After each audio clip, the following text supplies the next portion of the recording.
শুধু দর্শক, আমি দেখতে পাচ্ছি পুরান ঢাকা চানখারপুল নাজিমউদ্দিন রোড। একটু বৃষ্টি হলেই আসলে পানিতে সয়লাব হয়ে যায়।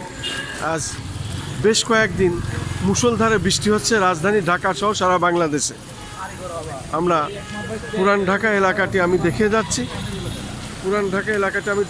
মানুষের এই পানির ভিতরে চলাফেরা আসলে কঠিন একটি অবস্থা।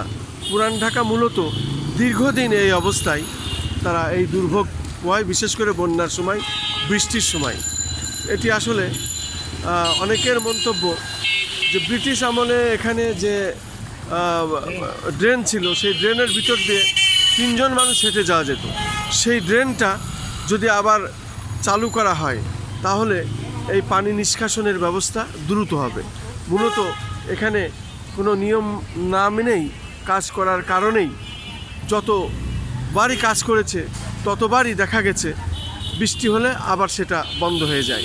এবং দেখার কেউ নেই। আসলে পুরান ঢাকার এই যে অবস্থা আসলে মনে হয় যেন দেখার কেউ নাই। অথচ বিগত এই ব্রিটিশ আমলের সময় এই এলাকাটা ছিল সবচেয়ে ঐতিহ্যবাহী, এবং এই ঐতিহ্যবাহী এলাকাটা ধরে রাখার দায়িত্ব আমি মনে করি বর্তমান সরকারের। এবং মাননীয় প্রধানমন্ত্রী এটা দেখবেন, বিশেষ করে পুরান ঢাকা এবং সিটি কর্পোরেশনের যেহেতু নিয়ন্ত্রণ আছে দক্ষিণ সিটি কর্পোরেশন, এবং দক্ষিণ সিটি কর্পোরেশনের মাননীয় মেয়র, প্রশাসক, বিশেষ করে বীর মুক্তিযোদ্ধা আব্দুল সালাম সাহেব, আপনার প্রতি আমাদের আহ্বান, এই পুরান ঢাকা এলাকার আসলে কি যে অবস্থা এটা আপনি ভালো মতোই জানেন, তারপরে আপনি এটা আর একটু বিশেষভাবে দৃষ্টি দেবেন এই প্রত্যাশায় আমি খন্দকার মাসুদুজ্জামান ধারাবাহিকভাবে আমি আমার এই কাজগুলো আমাদের চ্যানেলগুলির পক্ষ থেকে আমরা দেখানোর চেষ্টা করি, এবং সেটাই আমরা দেখিয়ে যাচ্ছি। মূলত বেশ কয়েকদিন বৃষ্টি, এবং বৃষ্টির কারণেই এই সমস্যাটা। আঙ্কেল, আপনি কোথা থেকে আসলেন? আমি ওই সামনে থেকে পুরা পানি। আপনার বাসা কি এদিকে? না, আমার বাসায় দিকে পুরা পানি। পুরা আজকের এই বক্সিবাজার পর্যন্ত। তার মানে নিচতলা মানুষের যে বিল্ডিং দোকানে সব পানিতে ভরে গেছে দেখছি। কি ওদিকটা মনে করেন যে বক্সিবাজার ওদিকটা পুরা পানি। আমরা এই যে ঘুরে বললাম ও বক্সিবাজার দিয়ে পুরা পানি। ওদিকটা আপনার কি নাম? আব্দুল করিম। আব্দুল করিম। কোমর পানি। কোমর পানি বক্সিবাজার। আপনি আমি কেরানীগঞ্জ। ও কেরানীগঞ্জে। আপনি ওই পাশ দিয়ে আসলেন? কোথাও কোনো শুকনা নাই? না।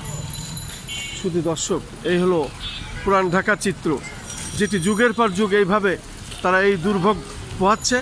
এবং আজকে মাননীয় প্রধানমন্ত্রী জনাব তারেক রহমান, আপনি বিশেষ করে আপনার আব্বা, আপনার মার ঐতিহ্য আপনি ধরে রেখেছেন, এবং আপনি বাংলাদেশ বিনির্মাণে কাজ করছেন। সবার আগে বাংলাদেশ। দেখুন, এই ঢাকার মধ্যে পুরান ঢাকার যে ঐতিহ্য, সেই ঐতিহ্য আজ এইভাবে তিলে তিলে হারিয়ে যাচ্ছে। এইটার প্রতি আপনি বিশেষ দৃষ্টি রাখবেন এই প্রত্যাশায়। আসলে এদিকে অনেকেই বলছে যে কেউ খোঁজই রাখে না, কেউ খোঁজ নেয় না। শুধু দর্শক, আমি সেইটাই দেখানোর চেষ্টা করলাম। মূলত মানুষের এই যে অভিযোগ, এটা দীর্ঘদিনের।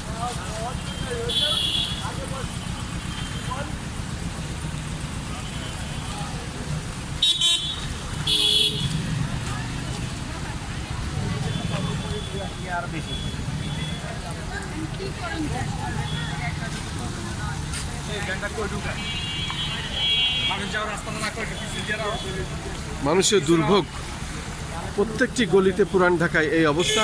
নিচতলা পুরাটা পানিতে, মানুষ নিচতলা থেকে উপরে উঠে গেছে।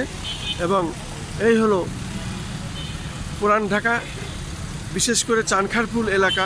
আমি যেটা দেখছি সেইটাই আমি ধারণ করছি, ঘটনা ঠিক যেভাবে সেটাই আমি দেখে যাচ্ছি। মাননীয় প্রধানমন্ত্রী এদিকে বিশেষভাবে দৃষ্টি নেবেন এই প্রত্যাশায় আমি খন্দকার মাসুদুজ্জামান।